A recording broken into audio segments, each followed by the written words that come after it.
तो प्यारे बच्चों, गुड मॉर्निंग। कैसे हैं आप लोग? आई होप बहुत अच्छे होंगे और खूब अच्छे से पढ़ाई कर रहे होंगे। बहुत लंबे अंतराल के बाद आज आप लोगों से मुलाकात हो रही है और बहुत अच्छा लग रहा है कि हम आज से नया सब्जेक्ट पढ़ने वाले हैं।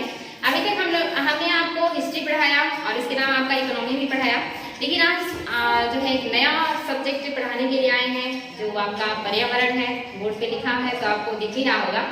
तो आज से हम पर्यावरण पढ़ेंगे और बहुत बिल्कुल आज़ादी के साथ पढ़ेंगे। कोई बाउंडेशन नहीं होगा, जो भी होगा वो बिल्कुल आपके यूज का होगा, यानी कि टॉपिक से हम बिल्कुल नहीं भटकेंगे।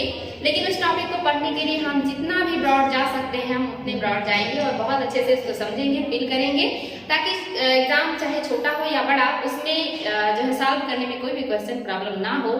तो हम शुरू करेंगे आज पर्यावरण। तो पर्यावरण में क्या है खास, क्योंकि आपको पता है कि जो पर्यावरण है वो आपके लिए बहुत इंपॉर्टेंट हो चुका है।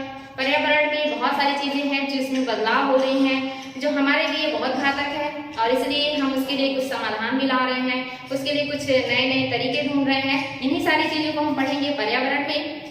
और पर्यावरण का मतलब क्या होता है तो छोटे से ही पढ़ते आए होंगे कि पर्यावरण का क्या तात्पर्य है।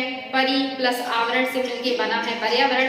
बहुत छोटा सा डिफिनेशन कि परि मीन्स जो आपका घेरे हुए है और आवरण मीन्स चारों तरफ से जो घिरा हुआ एनवायरमेंट होता है वो पर्यावरण होता है। लेकिन पर्यावरण इतना छोटा सा डिफिनेशन नहीं है। पर्यावरण का मतलब है कि उसमें जितने भी जैविक, अजैविक यानी कि जिसमें जीवन है और जिसमें जीवन नहीं है, ये सारी चीजें आती हैं। साथ ही मनुष्य की जो भौतिक और सांस्कृतिक चीजें हैं इसको भी पर्यावरण में शामिल करते हैं। तो जो पर्यावरण है अब इसका जो एरिया है ये ब्रॉड हो चुका है, यानी कि इसमें जैविक, अजैविक, भौतिक, सांस्कृतिक सारी चीजें शामिल होती हैं और इन सभी चीजों से मिल करके बनता है आपका पर्यावरण। तो अब एग्जाम में क्वेश्चन आने लगा है कि क्या भौतिक और सांस्कृतिक चीजें भी पर्यावरण में शामिल होती हैं? तो हाँ बिल्कुल, जो मनुष्य के द्वारा बनाई गई भौतिक वस्तुएं हैं वो सारी चीजें जिसमें जान नहीं होती। साथ ही वो जिस इन्वायरमेंट में, जिस परिस्थिति में रहता है वहां पर वो अपना एक संस्कृति डेवलप करता है, एक सभ्यता डेवलप करता है। इन सारी चीजों से मिल करके बनता है पर्यावरण। तो आपके पर्यावरण में जैविक, अजैविक और सांस्कृतिक चीजें भी शामिल होती हैं। ये है आपका पर्यावरण। तो हमने इसी को शुरू किया है और आपको पता है कि सौरमंडल में टोटल 8 ग्रह हैं। पहले 9 हुआ करता था, जिसमें से प्लूटो को हटा दिया गया है और उन 8 ग्रहों में सबसे खूबसूरत जो ग्रह है वो है पृथ्वी। और पृथ्वी ही एकमात्र ऐसा ग्रह है जहाँ पर जीवन संभव है। और ये जीवन किसकी वजह से संभव है तो पर्यावरण की वजह से संभव है। और पर्यावरण पृथ्वी पर किसकी वजह से संभव है या क्यों है तो गुरुत्वाकर्षण की वजह से है। ये इंपॉर्टेंट चीजें हैं, याद रखेंगे कि अगर गुरुत्वाकर्षण नहीं होता तो इन्वायरमेंट नहीं होता और अगर इन्वायरमेंट नहीं होता तो फिर यहाँ पर जीवन नहीं होता। तो पृथ्वी में गुरुत्वाकर्षण कैसे होता है, क्यों होता है, थोड़ा सा बता देते हैं। हालांकि इसे जियोग्राफी में आपको डिटेल में पढ़ने को मिलेगा। जैसे आपको पता है कि आपकी पृथ्वी है जहाँ पे आप देखेंगे ये 0 डिग्री है, ये आपका 90 है यानी कि ध्रुवों का क्षेत्र है। और आपका जो पृथ्वी है यहाँ पे आप देखेंगे 0 के पास सबसे कम गुरुत्वाकर्षण काम करता है। सबसे कम जो है आपका गुरुत्व काम करता है और सबसे ज्यादा आपका जो है यानी कि जो एक्स्ट्रा है या जो प्लस है वो आपका ध्रुवों पर है। ऐसा क्यों है? क्योंकि जो पृथ्वी है इसकी जो त्रिज्या है ये 0 के पास सबसे ज्यादा है। आप देखते होंगे कि ध्रुवों पर पृथ्वी टपती है, लेकिन यहाँ पर जो पृथ्वी है इसकी जो आप देखेंगे चौड़ाई के लिए या मोटाई के लिए वो ज्यादा है। और जब त्रिज्या बढ़ जाती है तो किसी भी शक्ति का जो एक तरीके से आकर्षण करने की क्षमता है वो कम हो जाता है। ये गुरुत्वाकर्षण आता कैसे है तो पृथ्वी के कोर से जो तरंगे निकलती है, जो पृथ्वी के आंतरिक भागों से तरंगे निकलती है, रेडियो तरंगे, ये इस तरह से जाती हैं, उत्तरी ध्रुव पे निकलती हैं और फिर ये वापस दक्षिणी ध्रुव से होकर अंदर चली जाती हैं। यानी कि ये चलता रहता सीक्वेंस, यहाँ से निकलती हैं, ऊपर जाती हैं और फिर आकर के वापस पृथ्वी के अंदर चली जाती हैं। तो ये जो तरंगे हैं ये जब ध्रुवों पर पहुंचती हैं तो यहाँ पे ये पास पास आ जाती हैं, क्योंकि ध्रुवों पर पृथ्वी की त्रिज्या कम है। और वही तरंगे जब 0 के पास पहुंचती हैं तो यहाँ पे दूर दूर हो जाती हैं, क्योंकि यहाँ पर जो पृथ्वी का एरिया है ये ज्यादा है। तो ये तरंगे यहाँ दूर दूर होंगी और जब दूर दूर होंगी तो यहाँ पर इनका प्रभाव कम होगा, यानी कि गुरुत्वाकर्षण कम होगा। और ये तरंगे यहाँ पे पास पास होंगी और जब पास पास होंगी तो इनका प्रभाव यहाँ ज्यादा होगा, तो यहाँ पर गुरुत्वाकर्षण अधिक होता है। एग्जाम में क्वेश्चन बनता है कि किसी भी वस्तु का या व्यक्ति का भार सबसे ज्यादा पृथ्वी पर कहाँ होगा तो सबसे ज्यादा पृथ्वी पर होगा ध्रुवों पर यानी कि 90 डिग्री पर। और सबसे कम कहाँ होगा तो 0 के आसपास जो है सबसे कम होगा। ये बहुत ज्यादा एग्जाम में क्वेश्चन बनता है, ध्यान देंगे इसको। और क्यों होता है वो मैंने अब आपको बता दिया है। आई थिंक अब आपसे इस तरह का अगर क्वेश्चन बनता है तो गलत नहीं होगा कि गुरुत्वाकर्षण सबसे ज्यादा कहाँ वर्क करता है और सबसे कम कहाँ वर्क करता है। किसी भी वस्तु का वजन सबसे ज्यादा कहाँ होगा और कम कहाँ होगा, तो ध्रुवों पर वजन सबसे ज्यादा होगा, क्योंकि गुरुत्वाकर्षण ही वस्तु को खींचे रहती है, पकड़े रहती है, इसी वजह से उसका जो वेट है वो बढ़ जाता है। ये इंपॉर्टेंट बच्चों। अरे जो गुरुत्वाकर्षण है बहुत बड़ा रोल निभाता है। जो हमारा एनवायरमेंट है, हमारी पृथ्वी को चारों तरफ से जो है घेरे हुए है, इसीलिए इसको हम पर्यावरण कहते हैं, जो चारों तरफ से घेरे हुए हो। और ये जो पर्यावरण है इसकी भी मोटाई आप देखेंगे यहाँ पर मोटा है, यानी कि इसकी मोटाई यहाँ पर ज्यादा है और ध्रुव पर ये पतला है। ऐसा क्यों है, इसके पीछे भी रीजन है। और इसके पीछे रीजन क्या है, गुरुत्वाकर्षण और ध्रुव का ठंडा होना। यहाँ पर मोटा क्यों है, क्योंकि यहाँ पर सूर्य का प्रकाश सबसे ज्यादा मिलता है, पूरे वर्ष मिलता है, इसीलिए जो गैसें हैं वो गर्म होकर के ऊपर उठती हैं। और ये जब ऊपर उठती हैं तो यहाँ जो लेयर है वायुमंडल का वो मोटा हो जाता है। और वहीं यहाँ पर ध्रुवों पर ठंडा रहता है, सूर्य की किरणें यहाँ उतनी नहीं मिलती हैं, तिरछी मिलती हैं, कम समय तक मिलती हैं, गर्मी कम होती है, तो जो गैसें हैं ये ठंडी होकर के भारी होकर के नीचे ही रहती हैं। इसकी वजह से भी यहाँ पे जो है मोटाई जो है मतलब आपके एनवायरमेंट या कि वायुमंडल की वो कम है। दूसरा, गुरुत्वाकर्षण ज्यादा है और जहाँ पे गुरुत्वाकर्षण ज्यादा होगा वहां पर चीजों को अपनी तरफ खींचे रहेगा, ज्यादा तेजी से खींचे रहेगा तो वो वैसे भी ज्यादा ऊपर नहीं उठेंगी। और यहाँ पर गुरुत्वाकर्षण अपेक्षाकृत कम है तो यहाँ पर गैसें ऊपर तक चली जाती है, जिसकी वजह से यहाँ पे मोटाई बहुत ज्यादा बढ़ जाती है। यहाँ पे गर्मियों के मौसम में 18 किलोमीटर तक की मोटाई पाई जाती है पर्यावरण मतलब जो आपका वायुमंडल है, और वही ध्रुव पर 8 किलोमीटर की मोटाई पाई जाती है। यानी कि काफी अंतर आपको देखने को मिलेगा कि कितना ज्यादा अंतर है। तो इसके दो ही रीजन है, एक तो ध्रुव पर ठंडा और दूसरा गुरुत्वाकर्षण का अधिक होना और यहाँ पर गर्मी और गुरुत्वाकर्षण का कम होना। तो आई थिंक अब आपको प्रॉब्लम नहीं होगा कि गुरुत्वाकर्षण का रोल क्या है, क्या महत्ता है गुरुत्वाकर्षण का हमारे जीवन में। तो गुरुत्वाकर्षण ना होता तो ये पृथ्वी इतनी खूबसूरत नहीं होती, यहाँ पे कुछ भी नहीं होता। जो है ये सब गुरुत्वाकर्षण की वजह से है और गुरुत्वाकर्षण की वजह से एनवायरमेंट है और एनवायरमेंट की वजह से ये जिंदगी है। तो ये इंपॉर्टेंट है बच्चों, ध्यान देंगे जो है गुरुत्वाकर्षण और एनवायरमेंट का किस तरह से एक दूसरे के साथ तालमेल है। आपको पता है गुरुत्वाकर्षण कम है आपके चंद्रमा पे, यहाँ का 1/6 हो जाता है वहां पर, तो इसलिए कोई भी चीज जो यहाँ से जाती है वो अपने वेट का 1/6 हो जाता है। और कम गुरुत्वाकर्षण की वजह से वहां पर वायुमंडल भी कम पाया जाता है और इसलिए वहां पर अभी जो है जीवन निर्वाह करना इतना आसान नहीं है। तो ये है आपका एनवायरमेंट, यानी कि जो आपका पर्यावरण है ये जैविक और अजैविक घटकों का मिश्रण है और इसमें भौतिक और सांस्कृतिक चीजें भी शामिल हैं और इन्हीं से मिलकर के पर्यावरण बनता है। और ये पर्यावरण या ये जिंदगी 8 ग्रहों में सिर्फ पृथ्वी पर पाई जाती है। और क्यों पाई जाती है, तो गुरुत्वाकर्षण और पर्यावरण की वजह से। तो इंपॉर्टेंट है बच्चों, आगे हम देख रहे हैं कि हमने यही चीजें देखी हैं कि पर्यावरण क्या है। तो किसी जीव के चारों ओर घिरी भौतिक एवं जैविक दशाओं एवं उनके साथ अंतःक्रिया को सम्मिलित किया जाता है। जो जैविक और अजैविक चीजें हैं जिनसे हमारा पर्यावरण बनता है, ये एक दूसरे के साथ अंतःक्रिया करते हैं, एक दूसरे पर आश्रित हैं, एक दूसरे के साथ चलते हैं। इनमें से किसी का भी आप कहेंगे कि वैल्यू कम या ज्यादा नहीं कर सकते। जितना हमारे लिए जैविक चीजें महत्वपूर्ण हैं उतनी ही महत्वपूर्ण हमारे लिए अजैविक चीजें हैं। यानी कि पृथ्वी पर अगर जीवन है और जैविक चीजें हैं तो ये अजैविक चीजों की वजह से ही संभव है। और अजैविक चीजों में आपकी कौन कौन से आएंगे, तो आपको पता है कि इसमें आपकी मिट्टी आएगा, जल आएगा और सूर्य का प्रकाश या उनकी जो गर्मी है इसे भी शामिल करेंगे, साथ ही वायु को शामिल करेंगे। इन सारी चीजों से मिलकर के आपकी जो अजैविक चीजें हैं ये बनती हैं। और आप सभी को पता है कि ये अजैविक चीजें हमारे लिए कितना ज्यादा महत्वपूर्ण है। यानी कि अगर सूर्य ना होता, सूर्य की गर्मी ना होती तो भी पृथ्वी निर्जन हो जाती, इतनी ठंडी हो जाती कि यहाँ पर सिर्फ बर्फ ही बर्फ होता और तब भी जीवन संभव नहीं होता। तो सूर्य एकमात्र ऊर्जा का प्रत्यक्ष या अप्रत्यक्ष रूप से हमारा स्रोत है, जो एक अजैविक तत्व है, हमारे लिए पदार्थ है। तो अजैविक चीजों में सूर्य का उपस्थिति हमारे लिए कितना महत्वपूर्ण है समझ में आता ही है। दूसरा आपका जो है मिट्टी है, यानी कि जो धरती है। और मिट्टी में आप देखेंगे कि हम भूर पर्पटी को लेते हैं, यानी कि जो मिट्टी है उसके ऊपरी लेयर को ही हम जो है अपने दैनिक जीवन में उपयोग में लाते हैं। क्योंकि आपको पता है कि जो पृथ्वी है इसको भी आप मान लीजिए कि पृथ्वी है और इसका हम हाफ एरिया ले रहे हैं। तो यहाँ से अगर आपको जाना है या जानना है कि क्या है, तो इसको अगर ले लेते हैं इस तरह से, यानी कि इसको 5 लेयर्स में बांटा जाता है। एक तो होता है आपका ऊपर का क्रस्ट और इसी को कहते हैं भूपर्पटी, भू परपटी जिस पर हमारा निवास है या जिसका हमारे जीवन में महत्वपूर्ण रोल है। इसके बाद आपका आता है मेंटल, और मेंटल को 2 भागों में बांट देते हैं, कोर को भी 2 भागों में बांट देते हैं, तो टोटल 5 भाग हो जाता है।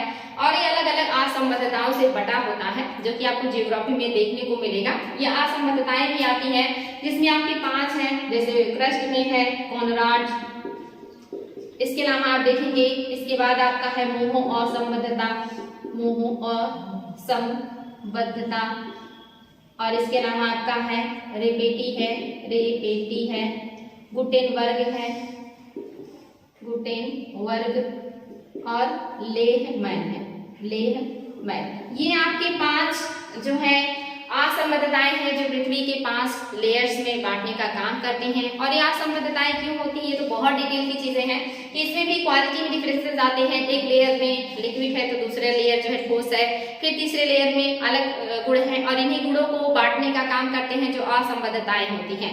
और इसमें हमारे लिए जो हम पर्यावरण की दृष्टि से पढ़ रहे हैं वो ये ऊपरी परत है, हमें इसे ही पढ़ना है। बाकी चीजें हम जियोग्राफी में पढ़ते हैं डिटेल में अच्छे से। तो पर्यावरण की दृष्टि से आपका जो ऊपरी परत है, जिसे हम मिट्टी कहते हैं, क्रस्ट कहते हैं, जो हमारे लिए ज्यादा इंपॉर्टेंट है, ये हम देख रहे हैं। और इस क्रस्ट की मोटाई भी काम में आती है कि क्रस्ट की मोटाई सबसे कम कहाँ है, तो महासागरों में 5 किलोमीटर है। और जो आपका मैदानी बेल्ट होता है, यहाँ पर भूपर्पटी की मोटाई लगभग 35 किलोमीटर, 30 से 35 किलोमीटर होती है। और वहीं ये जो पहाड़ और पर्वत होते हैं, इनके नीचे इसकी मोटाई 70 किलोमीटर तक ही पाई जाती है। तो ये मोटाई भी एग्जाम में पूछ लेता है बच्चों, ये सारे तथ्य नोट करते रहिएगा, बहुत इंपॉर्टेंट है। तो ये जो क्रस्ट है ये मिट्टी है, और इसी मिट्टी में ही जितने भी पेड़ पौधे हैं, जितने भी घास हैं, जो भी फसलें होती हैं, जो भी मनुष्य की जरूरतें पूरी करने वाली चीजें होती हैं, वो सारी इसी मिट्टी में उगती हैं। और इस मिट्टी के बनने के भी प्रोसेस हैं, ये जो है सैकड़ों सालों में बनते हैं। और इस मिट्टी को बनने में आप देखेंगे कि जो पर्वत पहाड़ है उनका क्षरण होता है और अपक्षय होता है। अपक्षय के बाद उन टुकड़ों का अपर्दन जो है वायु या जल के द्वारा किया जाता है। और अक्षय अपर्दन के बाद जब उस जो टुकड़े होते हैं मिट्टी के, उसमें जब जो भी वनस्पतियां होती हैं वो जब टूट करके सड़ती गलती हैं, जो जीव जंतुओं के शारीरिक अवशेष होते हैं वो सूक्ष्म जीवों के द्वारा जब तोड़ तोड़ करके मिला दिए जाते हैं, तो ये धीरे धीरे करके इन सभी चीजों के मिश्रण से मिट्टी का निर्माण होता है। और इसी मिट्टी में घास, पेड़ पौधे, फसलें उगाई जाती हैं जो मनुष्य के लिए भोजन, वस्त्र और उसके दैनिक जरूरतों को पूरा करने का काम करते हैं। साथ ही ये संसाधन के रूप में होती है जिस पर मनुष्य आश्रित होता है। तो ये इंपॉर्टेंट है बच्चों। आज जैविक चीजों में हमने पहला देखा सूर्य की ऊर्जा, दूसरा हमने देखा मिट्टी, तीसरा आपका है जल। जल भी आपके लिए जीवन है, बहुत इंपॉर्टेंट है। और जल के बारे में एक चीज याद रखिए कि जल का जो मात्रा है ये कभी नहीं बदलता, ये ना तो कभी ज्यादा था ना आज कम है, और ना ही कभी कम था ना ही आज ज्यादा है। यानी कि जल की जो मात्रा है जैसे सदियों पहले था उतना ही आज है और उतना आगे भी रहेगा, क्योंकि जल की मात्रा कभी नहीं बदलती है बल्कि बदलता है तो जल का स्वरूप यानी कि आकृति, उसका जो रूप है वो बदलता है। और इस बदलने के प्रक्रिया को हम जल चक्र कहते हैं। यानी कि जब पानी गर्म होता है तो लिक्विड से वाष्प में बदलता है, और वो वाष्प ऊपर जा करके फिर से ठंडा होकर के लिक्विड में बदलता है, और जब टेम्परेचर कम हो जाता है तब ये बर्फ में तब्दील हो जाता है। तो ये ठोस से द्रव, द्रव से गैस, गैस से वापस ठोस, द्रव, गैस, ये जो स्वरूप बदलने की प्रक्रिया चलती रहती है यही जल चक्र कहलाता है। यानी कि जो वाटर है वो बिल्कुल उतना ही है जितना पहले था, और इसका जो बदलता है वो स्वरूप बदलता है। जैसे आज हम मोस्टली सुनते हैं कि जो जल स्तर है वो कम हो रहा है, जो पीने की पानी है ये कम हो रहे हैं। तो जो पानी है पीने का या जो मीठा जल है ये कम हो रहा है क्योंकि इसका स्वरूप बदल रहा है। ये जो हम यूज कर ले रहे हैं या जो नदी नालों के द्वारा समुद्रों में चले जा रहे हैं, यानी कि ये खारे पानी के रूप में तब्दील हो जा रहे हैं, लेकिन इनकी क्वांटिटी नहीं घट रही है। यानी कि मीठे पानी का जो क्वांटिटी है वो घट रहा है, लेकिन वो बदल के फिर नमकीन पानी में तब्दील हो जा रहा है, समुद्री जल में तब्दील हो जा रहा है। वहीं आप देखेंगे कि जो ग्लेशियर्स हैं जो मीठे पानी के रूप में हैं वो पिघल करके समुद्रों में मिल जा रहे हैं। यानी कि जो वाटर है उसका स्वरूप बदल रहा है, लेकिन पानी का जो एक तरीके से कहिए क्वांटिटी वो कभी नहीं बदलती है। तो ये चीज याद रखेंगे, पानी की क्वांटिटी नहीं बदलती, सिर्फ उसका स्वरूप बदलता है, और वो बदलने का काम जल चक्र करता है। तो ये जो आपका तीसरा अजैविक पदार्थ है वो है जल, और जल कितना महत्वपूर्ण है याद रखेंगे इसको। इसके बाद आपका आ जाता है वायु। और वायु भी आप जानते हैं कि आपके जीवन में बहुत महत्वपूर्ण रोल अदा करता है। वायु जो है ये गैसों का मिश्रण है। एग्जाम में क्वेश्चन बनता है कि वायु मिश्रण है या यौगिक है या कोई नहीं है या दोनों है। तो वायु एक मिश्रण है, क्योंकि इसमें जो गैसें हैं इनका अनुपात निश्चित नहीं है और जो अलग अलग अनुपात की गैसों से मिलकर के बना है। और जो वायु है ये इसमें जो ऑक्सीजन है ये जितना ज्यादा आपके लिए जरूरी है उतना ही जरूरी कार्बन और नाइट्रोजन भी है। हालांकि जब इनकी क्वांटिटी घटती या बढ़ती है तब ये हमारे लिए खतरनाक हो जाते हैं। तो ये चीज याद रखेंगे कि सभी गैसें हमारे लिए जीवनदायिनी है, हमारे लिए उपयोगी है, क्योंकि अगर ऑक्सीजन कम होगा तो भी हम जी नहीं पाएंगे और अगर कार्बन की जितनी मात्रा होनी चाहिए उससे कम हो गया तो भी जीवन संभव नहीं होगा, क्योंकि पृथ्वी ठंडा होना शुरू हो जाएगा। क्योंकि आपको पता है कि जो कार्बन है एक लेयर बनाता है और जो पार्थिव ऊर्जा होती है उसे वापस अंतरिक्ष में नहीं जाने देता, जिसकी वजह से हमारी पृथ्वी की गर्मी जो है वो रात में और बाकी दिनों में मेंटेन रहता है। क्योंकि सूर्य से आने वाली किरणें ज्यादातर रिफ्लेक्ट कर दी जाती हैं और जो रिफ्लेक्ट करने का जो गुण होता है ये एल्बिडो कहलाता है। यानी कि कोई भी सतह कितना ज्यादा सूर्य के प्रकाश का वापस परावर्तन कर रही है वो एल्बिडो कहलाता है। और एल्बिडो जो सतह सबसे ज्यादा चिकनी और चमकीली होती है उसका ज्यादा होता है, जैसे कि ताजा बर्फ की जो सतह होती है बहुत चिकनी और चमकीली होती है, इसीलिए सबसे ज्यादा ये प्रकाश का परावर्तन या रिफ्लेक्शन करता है, इसका एल्बिडो सबसे ज्यादा होता है। तो इस तरह से हमारे जो धूल कण है ये भी प्रकाश को रिफ्लेक्ट कर देते हैं। ओजोन मंडल में बहुत सारे जो हानिकारक किरणें हैं वो सोख लिए जाते हैं। बहुत सारे जो प्रकाश की किरणें हैं वो पृथ्वी के द्वारा रिफ्लेक्ट कर दी जाती हैं और कुछ जो है वो वायुमंडल के द्वारा रिफ्लेक्ट कर दिए जाते हैं। इस तरह से सूर्य की जो ज्यादातर किरणें हैं वो रिफ्लेक्ट कर दी जाती हैं और बहुत कम जो सूर्य का ऊर्जा है या किरणें हैं वो धरती तक पहुंचती हैं और धरती उसको अपने अंदर एब्जॉर्ब कर लेती है और धीरे धीरे करके वो जब उस गर्मी को बाहर निकालती है रातों में, तो इससे जो कार्बन का लेयर है मेंटेन करने का काम करता है, जिसकी वजह से हमारी धरती की गर्मी बनी रहती है। अगर कार्बन न होता तो सूर्य के आने तक ही हमारी धरती गर्म होती और उसके बाद हमारी धरती इतनी ठंडी हो जाती कि हमारा जो टेम्परेचर है वो माइनस में चला जाता और यहाँ पर जीवन संभव नहीं हो पाता। तो जो कार्बन की लेयर है ये हमारे लिए बहुत ही महत्वपूर्ण है, लेकिन हमारे लिए घातक क्यों हो रहा है? क्योंकि इसकी मात्रा बढ़ती जा रही है और इसकी मात्रा बढ़ने से ग्लोबल वार्मिंग हो रहा है, यानी कि निश्चित जो एक तापमान है उससे कहीं ज्यादा जो टेम्परेचर है वो बढ़ रहा है और टेम्परेचर ज्यादा बढ़ने की वजह से जो ग्लेशियर्स हैं वो पिघल रहे हैं, जो पारिस्थितिकी तंत्र है वो असंतुलन हो रहा है, बहुत तरह की बीमारियां बढ़ रही हैं, चक्रवातों की संख्या बढ़ रही है, इस तरह के सूखा और बाढ़ की बारंबारता बढ़ रही है। तो जो ग्लोबल वार्मिंग है ये बहुत सारी चीजों का रीजन बन रहा है जो हमारे लिए बहुत ही घातक है और इसको कम करने के लिए हमें कार्बन को जो है कंट्रोल करना होगा और कार्बन कंट्रोल करने के लिए बहुत सारी योजनाएं चलाई जा रही हैं। जैसे आप देखेंगे कि वर्तमान में जो विकसित देश हैं वो विकासशील देशों में नवीकरणीय ऊर्जा पर ज्यादा जोर दे रहे हैं कि जो ऊर्जा है वो ज्यादातर सौर ऊर्जा हो, वायु ऊर्जा हो या जल ऊर्जा पे लोग ज्यादा फोकस करें। जो जीवाश्म ईंधन है इनका उपयोग कम करें ताकि कार्बन का उत्सर्जन ना हो और जो ग्लोबल वार्मिंग है इसे कंट्रोल किया जा सके। साथ ही आप देखेंगे जो हमारे पेड़ पौधे हैं ये कार्बन सिंक का काम करते हैं, इन्हें ग्रीन सिंक कहा जाता है, क्योंकि ये सबसे ज्यादा एक तरीके से कहेंगे किफायती और अच्छा तरीका है कार्बन को कम करने का। हमारे पौधे जो है वो कार्बन को ज्यादा से ज्यादा मात्रा में अब्जॉर्ब करते हैं और ऑक्सीजन को हमें पर्याप्त मात्रा में एनवायरनमेंट में उपलब्ध कराते हैं, जिसकी वजह से जो पारिस्थितिकी तंत्र का संतुलन है ये बना रहता है। इसी वजह से अभी लोग प्रयास कर रहे हैं कि जितना ज्यादा लोगों ने जंगल को समाप्त किया, पेड़ पौधों को काट दिया है, उसकी भरपाई के लिए ज्यादा से ज्यादा पेड़ लगाए जाए ताकि ग्रीन सिंक कार्बन तैयार किया जाए और कार्बन का ज्यादा से ज्यादा इन पेड़ पौधों के द्वारा अवशोषण किया जाए और इसके माध्यम से हमारे जो एनवायरनमेंट में कार्बन की मात्रा बढ़ी है उसे कम किया जा सके। वहीं आप देखेंगे जो समुद्र है ये भी आपके लिए बहुत बड़े कार्बन सिंक का काम करते हैं, इन्हें ब्लू कार्बन सिंक कहा जाता है और ये भी एग्जाम में आता है कि ब्लू कार्बन सिंक क्या है, ग्रीन कार्बन सिंक क्या है। तो ब्लू कार्बन सिंक आपके समुद्र का जो समुद्र है इन्हें कहा जाता है, जो कि आपकी धरती का, आपको पता है कि जो आपकी धरती है इसका कम से कम आप देखेंगे लगभग 3 हिस्सा जो है ये जल ही जल है और एक ही जो हिस्सा है वो लैंड है।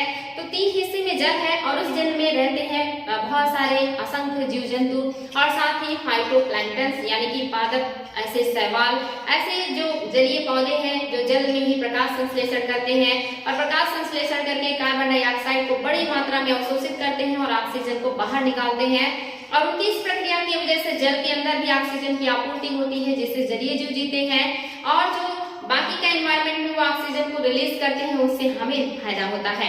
इसीलिए कभी कभी एग्जाम में क्वेश्चन बन जाता है कि विश्व में सबसे ज्यादा ऑक्सीजन कहाँ से प्राप्त होता है, तो आप ये मत सोचिएगा कि अमेज़न के जंगल से प्राप्त होता है, क्योंकि अमेज़न के जंगल को जो है पृथ्वी का फेफड़ा कहा जाता है, बल्कि आपके जलीय जो पौधे हैं इनसे प्राप्त होता है। शैवालों से सबसे ज्यादा हमें ऑक्सीजन प्राप्त होता है, क्योंकि सबसे ज्यादा वाटर है धरती पर, और इस वाटर में है वो जलीय पौधे जो लगातार जो है प्रकाश संश्लेषण करते रहते हैं, ऑक्सीजन को निकालते रहते हैं और कार्बन को अवशोषित करते रहते हैं।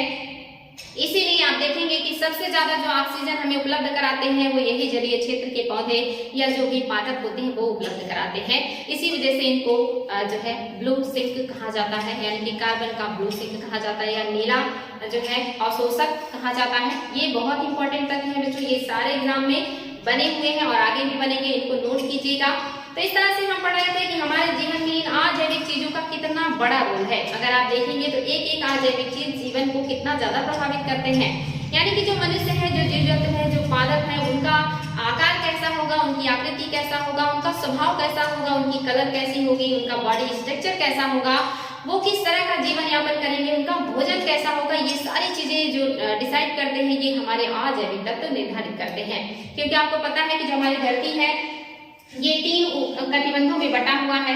मान लेते हैं हमारी धरती है, ये 0 है, ये 90 है, तो 0 के आसपास को हम उष्णकटिबंधीय कहते हैं, उष्णकटिबंध कहते हैं। इसके ऊपर को हम कहते हैं शीतोष्ण कटिबंध, शीतोष्ण कटिबंध, और इसके ऊपर जो आता है वो शीत कहलाता है, यानी कि ध्रुवों का जो क्षेत्र होता है ये शीत कटिबंध कहलाता है। इस तरह से आप देखेंगे जो हमारा जो धरती है ये 3 तरह के कटिबंधों में बटा हुआ है, और ये कटिबंध निर्धारित करने का काम कौन करते हैं, हमारे अजैविक तत्व करते हैं। उसमें जैविक तत्वों का कोई रोल नहीं है, यानी कि हमारा कटिबंध कैसा होगा, हमारा जलवायु कैसा होगा, ये कौन निर्धारित करता है, अजैविक तत्व। और उस अजैविक तत्व में जो सबसे बड़ा रोल अदा करता है वो है वर्षा और सूर्य की गर्मी, या कहिए कि तापमान। और आपको पता है कि तापमान सूर्य से ही हमें प्राप्त होता है, इसके अलावा हमारे पास और कोई दूसरा खास स्रोत नहीं है। पृथ्वी के अंदर भी है गर्मी, जिसे भूतापीय ऊर्जा कहते हैं, लेकिन हमारे एनवायरमेंट को जो गर्मी मिलती है वो ज्यादातर हमें सूर्य से ही मिलता है। तो ये जो कटिबंध बनते हैं ये किसकी वजह से बनते हैं, तो ये निर्धारित करता है वर्षा और तापमान, यानी कि अजैविक तत्व। वो डिसाइड करेंगे कि धरती का कौन सा एरिया किस जलवायु का होगा, वहाँ का जलवायु कैसा होगा, वहाँ का कटिबंध कैसा होगा, वहाँ के पेड़ पौधों की आकृति कैसे होगी, वहाँ के जीव जंतु का जो है वो आकार कैसा होगा, वहाँ के लोगों का रहन सहन और खान पान कैसा होगा, ये सारी चीजें डिसाइड करते हैं हमारे अजैविक तत्व। तो जो हमारे अजैविक तत्व हैं वो हमारे लिए कितना उपयोगी और मूल्यवान है ये हमें समझना होगा, और हमें उनके संरक्षण पर ध्यान देना होगा, क्योंकि उनके बिना हमारा जीवन संभव नहीं। लेकिन हम अपने स्वार्थ में इतना ज्यादा अंधे हो चुके हैं कि हम इन चीजों पर ध्यान नहीं दे रहे हैं, और इनका अंधाधुंध जो है दुरुपयोग किया जा रहा है, जिसकी वजह से पारिस्थितिकी असंतुलन हो रहा है, ग्लोबल वार्मिंग हो रहा है, तरह तरह की बीमारियां हो रही हैं, बहुत सारे पॉल्यूशन हो रहे हैं, और जो ये चक्रवातों की संख्या बढ़ रही है, जो सूखा और वर्षा की बारंबारता बढ़ रही है, कहीं बाढ़ है, कहीं सूखा है, कहीं अकाल है, कहीं महामारी है, ये सारी जो परेशानियां हैं ये सब हमारी गलतियों की वजह से है, क्योंकि हमने एनवायरमेंट को इतना ज्यादा डिस्टर्ब कर दिया है। जो एनवायरमेंट है ये अजैविक, जैविक और सांस्कृतिक चीजों से मिलकर बना है, जिसमें सबका बैलेंसिंग होना बहुत जरूरी है, और इंसान ने अपने स्वार्थवश इस बैलेंस को इतना बिगाड़ दिया है कि जो एनवायरमेंट है इसे संतुलित नहीं कर पा रहा है, और इसी की वजह से इतनी सारी प्रॉब्लम्स हो रही हैं। तो हम पर्यावरण में देख चुके हैं कि हमारा जो पर्यावरण है वो भौतिक को ही अजैविक कहते हैं, साथ ही आपकी जैविक और सांस्कृतिक चीजों से मिलकर के बना है आपका पर्यावरण। तो इस पर्यावरण में जो आपके अजैविक चीजें हैं वो मैंने आपको बताया कि अजैविक या भौतिक चीजों में आपका स्थल मंडल है, वायुमंडल है और जलमंडल है। मैंने यहाँ पे सूर्य की ऊर्जा या सूर्य का क्यों नहीं उल्लेख किया है बच्चों, क्योंकि ये मंडल है, यानी कि जैसे हमारा स्थल मंडल है वैसे ही आपका वायुमंडल और जलमंडल भी है। जैसे स्थल मंडल का एक पारिस्थितिकी तंत्र है, यहाँ पर जीव जंतु है, पेड़ पौधे हैं, सूक्ष्म जीव है, और वो आपस में अंतर क्रिया करके जीवन यापन करते हैं, एक दूसरे पर आश्रित हैं, वैसे ही आपके वायुमंडल में भी ऐसा ही एक पारिस्थितिकी तंत्र होता है, जहाँ पे जैविक, अजैविक, सूक्ष्म जीव सब निवास करते हैं, इसलिए एक मंडल है ये। वैसे ही जो आपका जल मंडल है इसमें भी एक पारिस्थितिकी तंत्र विकसित है, जहाँ पर उत्पादक है, उपभोक्ता है, शाकाहारी है, मांसाहारी है, सर्वाहारी है, जो एक दूसरे के ऊपर जो है जीवन यापन करते हैं। यानी कि आज के छोटे से स्थल खंड के भूभाग में जैसे पारिस्थितिकी तंत्र या मंडल निवास करता है, सेम वैसे ही पारिस्थितिकी तंत्र आपका बनता है जल मंडल में भी, और वहाँ की अपनी खूबसूरत सा इन्वायरमेंट है, एक अपना खूबसूरत सा पारिस्थितिकी तंत्र है जिसे इंसान ने डिस्टर्ब कर दिया है। और इसकी वजह से, इंसानों की डिस्टर्बेंस की वजह से हॉट स्पॉट और हॉट स्पॉट जैसे वर्ड आजकल सुनने को मिल रहे होंगे आप लोगों को। तो जो हॉट स्पॉट होते हैं, हॉट स्पॉट आपने सुना होगा इसके बारे में। इंडिया में भी आपके जो है हॉट स्पॉट है, 4 हॉट स्पॉट है, जिसमें से आपने देखा था कि 4 हॉट स्पॉट में एक है पश्चिमी घाट, दूसरा है पूर्वी हिमालय, तीसरा है आपका अंडमान निकोबार का क्षेत्र और चौथा है आपका सुंडालैंड। इसी तरह से विश्व में बहुत सारे हॉट स्पॉट है। स्थलीय क्षेत्र में जो जैव विविधता है, जब उस पर संकट मंडराता है, जो जीव जंतुओं का आवास है, इसका विनाश होता है, जैव विविधता खत्म होने लगती है, तब इसे हॉट स्पॉट घोषित कर दिया जाता है। ये तो आपके स्थलीय क्षेत्र की स्थिति है। अगर जैव विविधता कहीं बहुत ज्यादा है और वो प्रभावित हो रही है, संकट में है, तो हॉट स्पॉट होगा। सेम ऐसे ही आपके जलीय क्षेत्र में भी ये स्थिति बनती है। अगर वहां बहुत ज्यादा जैव विविधता है और उस जैव विविधता पर संकट मंडरा रहा है, तो उसे हॉट स्पॉट कहते हैं। उदाहरण के लिए आप कह सकते हैं जो कोरल रीफ जहाँ पे होते हैं, जैसे कि ग्रेट बैरियर रीफ, जो क्या के जो है ऑस्ट्रेलिया के पूर्वी तरफ सागर में पाया जाता है। विश्व का सबसे बड़ा कोरल रीफ का एक चट्टान नुमा, एक दीवार नुमा बना हुआ आकृति है। इसमें बहुत तेजी से क्षरण हो रहा है ग्लोबल वार्मिंग और प्रदूषण की वजह से। तो यहाँ पे ऐसे क्षेत्रों को हॉट स्पॉट कहते हैं। जैसे धरती पर हर जगह जैव विविधता समान नहीं होती। आप देखेंगे कि उष्णकटिबंधीय क्षेत्र की जैव विविधता सबसे ज्यादा होती है, शीतोष्ण की उससे कम होती है और ध्रुवों पर सबसे कम होती है। सबसे ज्यादा पेड़ पौधे, जीव जंतु और प्रजातियां जो पाई जाती हैं उष्णकटिबंधीय क्षेत्रों में पाए जाते हैं, क्योंकि यहाँ पर वर्षा और जो सूर्य की गर्मी है, प्रकाश है, ये ज्यादा मात्रा में मिलता है। वहीं ध्रुवों की तरफ जाएंगे तो वर्षा, सूर्य की गर्मी और जो प्रकाश है इसकी मात्रा घटती जाती है, जिसकी वजह से जैव विविधता ध्रुवों पर सबसे कम पाई जाती है। ये भी एग्जाम में क्वेश्चन बनता है कि सबसे ज्यादा जैव विविधता स्थल पर कहाँ पाया जाता है, तो उष्णकटिबंधीय क्षेत्रों में, सेकंड शीतोष्ण में और ध्रुवों पर। एक तरह से कहें तो 0 से ऊपर जैसे जैसे जाएंगे तो जैव विविधता घटती जाएगी, प्रजातियों की विविधता घटती जाएगी, और जब ध्रुवों से भूमध्य रेखा की तरफ आएंगे तो जैव विविधता बढ़ता जाएगा, प्रजातियों की विविधता बढ़ती जाएगी, सारी चीजें बढ़ेंगी। तो ये इस तरह से धरती पर भी सब जगह जैव विविधता जैसे नहीं मिलती है। सेम वैसे आपके जो समुद्र है, समुद्रों में भी मान लीजिए कि वाटर का एरिया है ये, तो यहाँ पर भी जो 0 के आसपास होगा, 0 से लेकर के 30 के बीच का जो समुद्री जैव विविधता होगा वो ज्यादा होगा, और ऊपर की तरफ जो जैव विविधता है ये कम होता चला जाता है। तो समुद्रों में भी सब जगह जैव विविधता समान नहीं होता, क्योंकि जो हमारे सूर्य का प्रकाश है ये समुद्रों में केवल 200 मीटर तक ही प्रवेश कर पाता है। उसके नीचे समुद्र में अंधकार होता है, वहां पर गर्मी और प्रकाश उतना नहीं पहुंच पाता है। तो जो ज्यादातर जलीय जीव हैं वो ऊपर के क्षेत्रों में ही होते हैं। हमारे जो जल है इस एरिया को भी जो है अलग अलग लेयर्स में बांटा जाता है, पौधों के और जीवों के आधार पर। प्लैंकटन, नेक्टन, वेलथम, ये सारी चीजें जियोग्राफी में आप लोगों को बहुत डिटेल में पढ़ने को मिलेगा। लेकिन हम यहाँ पे देख रहे हैं कि हमारे इन्वायरमेंट की दृष्टि से हम क्या चीजें पढ़ेंगे। तो इन्वायरमेंट में हम हर चीज का सिर्फ ऊपरी लेयर ही लेंगे, यानी कि हम अगर स्थल का लेंगे तो ऊपरी क्रस्ट का लेयर लेंगे, जल का भी हम ऊपरी लेयर ही लेंगे, वायुमंडल का भी हम सिर्फ क्षोभ मंडल और समताप मंडल ही लेंगे। उसके बाद के मंडल का आपको डिटेल में जियोग्राफी में पढ़ने को मिलेगा। वायुमंडल में आपको पता है कि क्या होती है खास चीजें। तो जो वायुमंडल होता है आपको पता है इसमें भी 5 लेयर्स होते हैं, 5 लेयर्स इसमें भी पाए जाते हैं, और जिसमें सबसे निचला जो होता है इसे कहते हैं क्षोभ मंडल। इसके बाद आपका होता है समताप मंडल, समताप मंडल, और उसके बाद जो होता है वो है मध्य मंडल, और उसके बाद जो है ये है आयन मंडल, और इसके बाद जो है वो बहिर्मंडल कहलाता है। तो इस तरह से बहिर्मंडल मिल जाता है आपका, और इसमें से हम सिर्फ इन 2 मंडलों को लेंगे, क्योंकि हमारी जो इन्वायरमेंट है, हमारा जो पर्यावरण है, उसको यही 2 मंडल ज्यादा प्रभावित करते हैं। एक तो ये क्षोभ मंडल जिसमें मौसम संबंधी सारी घटनाएं होती हैं, सभी गैसों का सघनता इसमें ज्यादा है। दूसरा समताप मंडल जो कि इसमें ओजोन लेयर पाया जाता है। इस वजह से हमारे एनवायरनमेंट के लिए हम समताप मंडल को लेते हैं, यानी कि ऊपर के 2 मंडल हम लेंगे अपने एनवायरनमेंट में और धरती का क्रस्ट लेंगे, हम समुद्रों का ऊपरी एरिया लेंगे। इस तरह से हम अपने एनवायरनमेंट को पढ़ रहे हैं कि एनवायरनमेंट क्या है और कौन सी चीजें उसमें शामिल होती हैं। तो ये है बच्चों आपका एनवायरनमेंट, जिसमें आप देख रहे हैं कि अजैविक जो चीजें हैं ये कितना ज्यादा जैविक चीजों को या जो जिसमें जीवन है उनको कितना ज्यादा प्रभावित कर रहे हैं। तो हमें अभी तक हम जो पढ़ रहे थे वो अजैविक चीजों को हम ज्यादा फोकस कर रहे थे कि हमारे लिए जो अजैविक चीजें हैं कितना ज्यादा महत्वपूर्ण है, जो कि नेचर ने हमें फ्री में प्रोवाइड किया है, जिसके जो इतना अनमोल है कि जिसका कोई कीमत अदा नहीं कर सकता, लेकिन हम उसकी वैल्यू नहीं कर रहे हैं। अगर सोचिए किसी दिन हमें इसकी कीमत अदा करनी पड़ेगी या खरीदना पड़ेगा ऑक्सीजन, सूर्य की गर्मी, प्रकाश, तो हम हमारे पास इतने पैसे नहीं होंगे या हमारे पास इतना सामर्थ्य नहीं होगा कि हम उसे खरीद सके।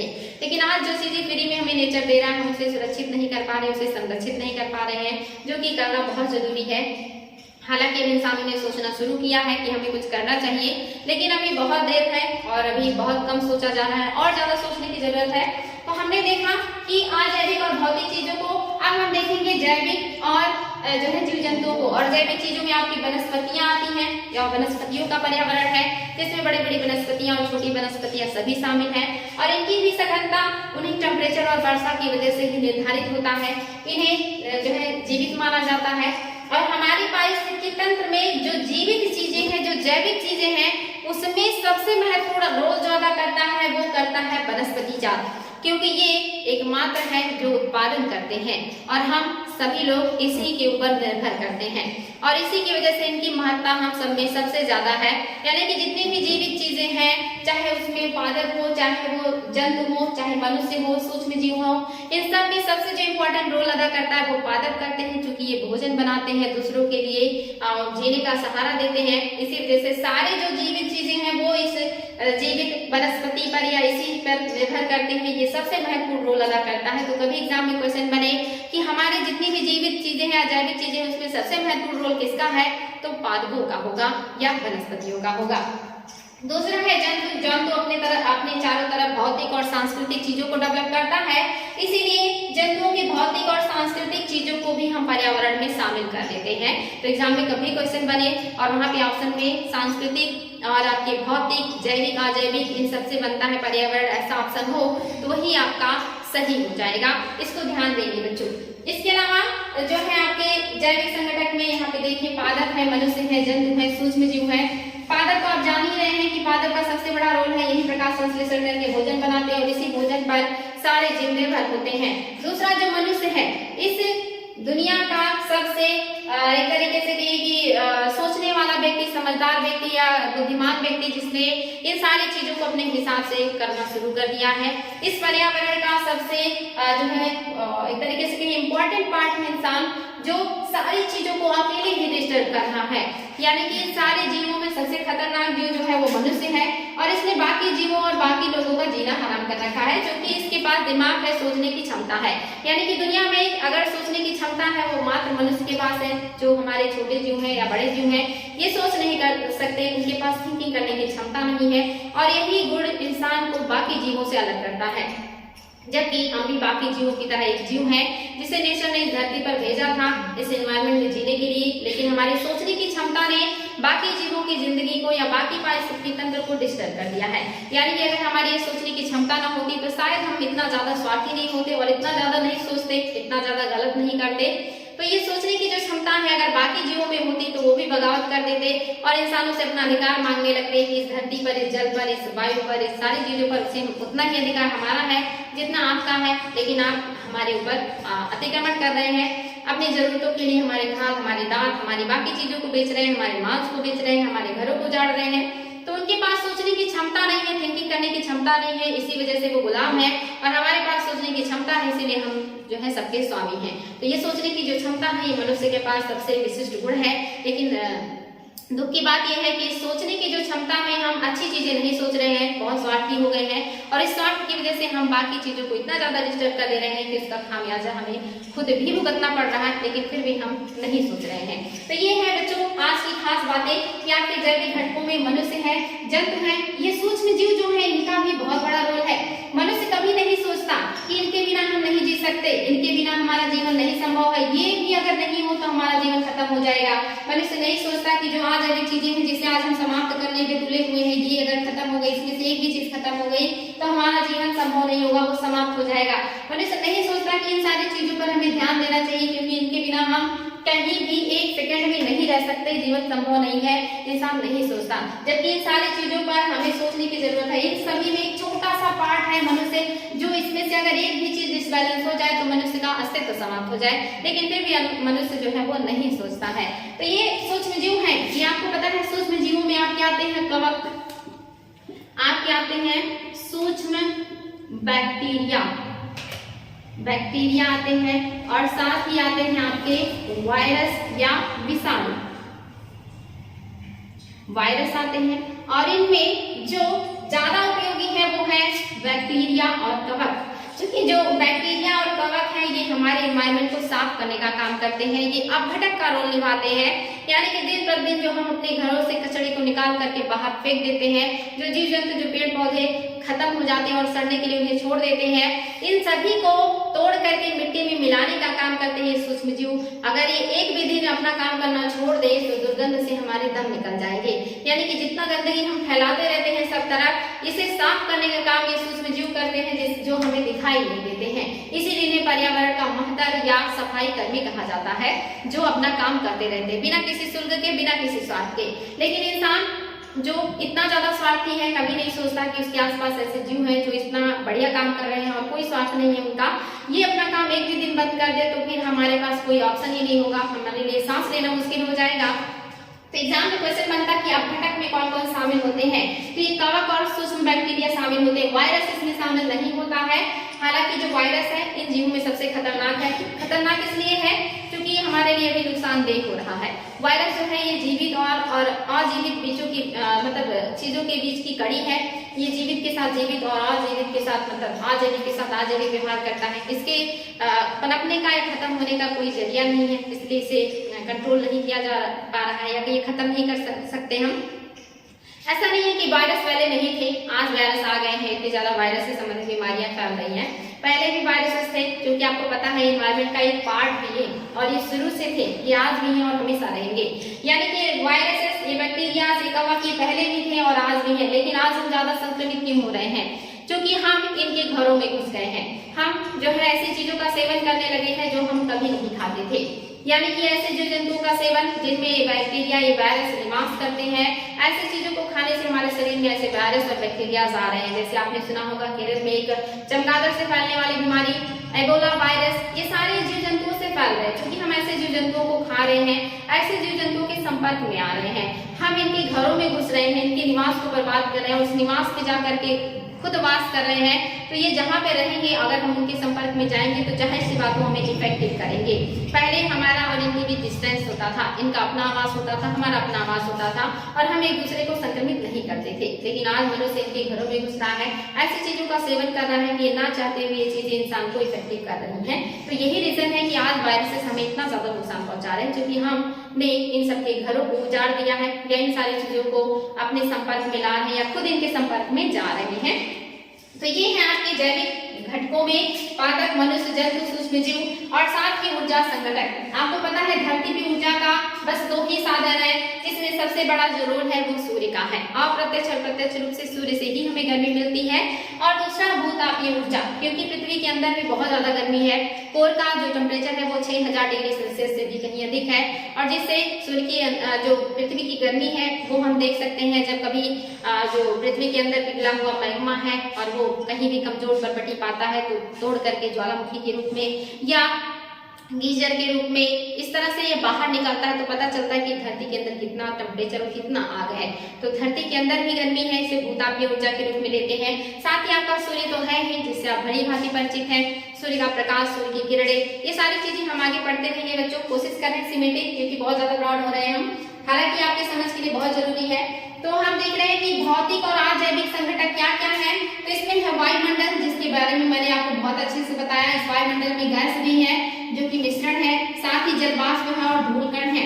जो जलवाष्प है इसे धरती का कंबल कहा जाता है। एग्जाम में भी क्वेश्चन बनता है। एक ग्रीन हाउस गैस भी है क्योंकि ये गर्मी को एब्जॉर्ब कर लेती है और धरती पर गर्मी को मेंटेन करने का काम करती है। वहीं जो धूलकण है ये रिफ्लेक्शन का काम करते हैं, सूर्य के प्रकाश को रिफ्लेक्ट करते हैं और जो गर्मी है इसको मेंटेन करने का काम ये भी करते हैं। तो जो धूलकण है ये और साथ ही जलवाष्प और जो गैस है जिसमें सबसे ज्यादा नाइट्रोजन है, ऑक्सीजन है, ऑर्गन है, कार्बन है, अन्य अक्रिय सक्रिय गैसें, हल्की भारी गैसें, इन सारी गैसों और साथ ही जलवाष्प और धूलकणों से मिलकर के बना है हमारा वायुमंडल।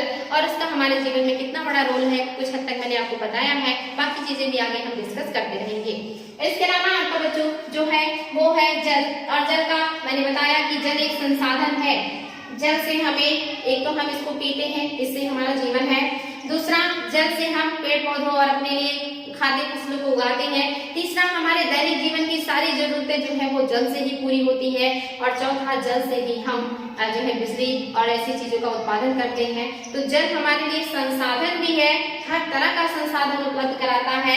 ये पारिस्थितिकी तंत्र भी है जहाँ पर एक जीवन, एक पारिस्थितिकी तंत्र डेवलप करता है। पादप है, शाकाहारी है, मांसाहारी है, सर्वाहारी है, सूक्ष्म जीव है, इन सभी का एक पारिस्थितिकी तंत्र भी है जल। और साथ ही आवास भी है। ऐसे बहुत सारे पादपों, जीव जंतुओं का आवास है जल। जैसा कि स्थल पे बाकी जीवों का आवास होता है, वैसे ही जल भी बहुत सारे जीवों का आवास है। तो ये जल क्या है, ये सिर्फ स्वरूप बदलता है, इसकी मात्रा कभी नहीं खत्म होती, ये जल चक्र कहलाता है। और जल में ऑक्सीजन की मात्रा मैंने आपको बताया कि वायु से और जलीय जो पौधे हैं उनके प्रकाश संश्लेषण के द्वारा जो ऑक्सीजन निकलता है उसकी घुलने से जो जल है उसमें ऑक्सीजन की पूर्ति होती है। तो जल में ऑक्सीजन की पूर्ति जलीय पौधों के प्रकाश संश्लेषण से और साथ ही वायु से, दोनों तरीके से जल में ऑक्सीजन की आपूर्ति होती है। याद रखेंगे इसको, दो तरीके से जल में ऑक्सीजन की आपूर्ति होती है। जल में कार्बन भी होता है, अन्य गैसें भी होती है जो कि जीवन के लिए आवश्यक गैसें हैं। इसके अलावा आपका मृदा, मैंने बताया भूप्रपट्टी का सबसे ऊपरी हिस्सा ही हम लेते हैं जिसमें जो है चट्टानों के अक्षय से, बाकी जल और मृदा के अपरदन से, जीव जंतुओं के अवशेष और वनस्पतियों के अवशेष के मिलने से मिट्टी का निर्माण होता है और इसे बनने में हजारों सैकड़ों वर्ष लगते हैं। और इसी मिट्टी में फसलें और अन्य चीजें, पेड़ पौधे और घास स्थल वो बनते हैं जो मनुष्य के लिए खाने के लिए, भोजन के लिए और वस्त्र के लिए, साथ ही उसके अन्य जरूरतों की जो है पूर्ति करते हैं। तो ये है बच्चों आपका पर्यावरण। इन चीजों से मिलकर के बना है आपका पर्यावरण और इसमें इतनी सारी चीजें समाहित हैं और इनका एक मतलब रोल है और ये बहुत अमूल्य है। इनकी मतलब क्या आवश्यकता है, क्या रूप है, किस तरह के क्वेश्चन बनते हैं, ये सारी चीजें मैंने डिस्कस की।